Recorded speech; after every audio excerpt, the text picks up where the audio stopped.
be compromised. The way he put the issues in his mind, I guess, was quite eloquent when he touched even on, for example, on the nuclear issue, when he touched on women's rights, when he touched on democracy, when he touched on the Israeli-Palestinian issue and other issues in the speech. The reception in Egypt was quite positive, and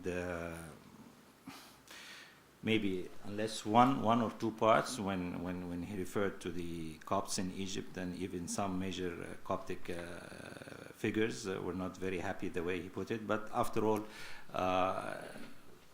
he referred to the Copts as part of religious freedom and interaction within one society, rather than talking of them as a minority, which is something, of course, that they don't like to be named with. We don't deem the Copts as minority in Egypt. They're like 10 million out of a population of 77 million, so they are not, they're like 9-10% of the population, so they can't be deemed minority. It's the same as we deal with, or you deal with Muslims or Muslim American, Jewish American here. They are not named as minorities, so the majority of America is Christian to that matter.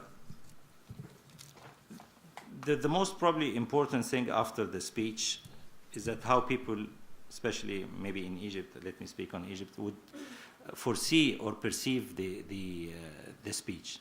As I mentioned, very good beginning, very good start, very positive. Then what's next?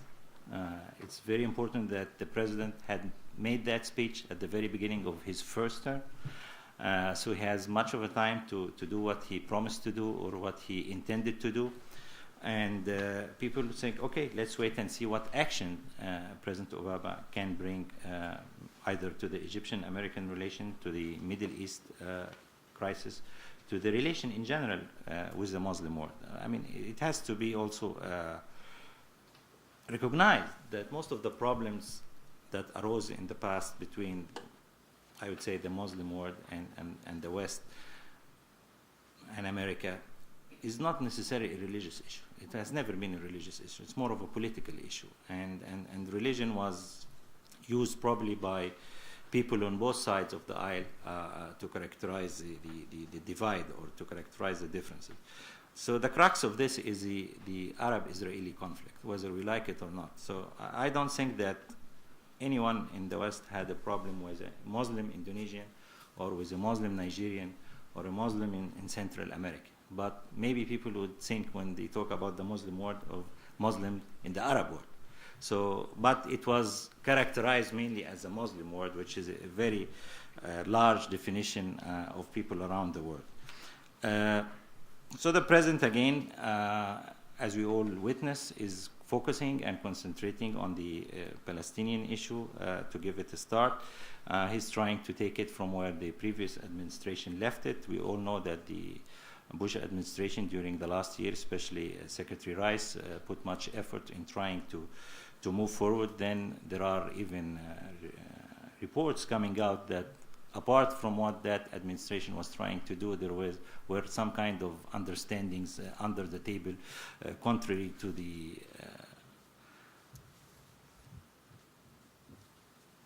announced goals of trying to move on settlement and so on. So the action, so people are waiting to see what action the president can work with other partners in the region to materialize those sort of new beginning. Second, apart from the action, is the American people. That the American people stand behind the president in his new beginning, or people are not very happy. It's primarily the president idea or the president goal that he wants to reach to the Muslim world, probably because his father was a Muslim or because he lived in Indonesia. So is it really the American people behind? People are watching what's written here, what people are commenting on, that they're not very happy. He shouldn't have done that. He shouldn't have gone to the Muslim world. He shouldn't have. So the American people are very much important as an element, both on this.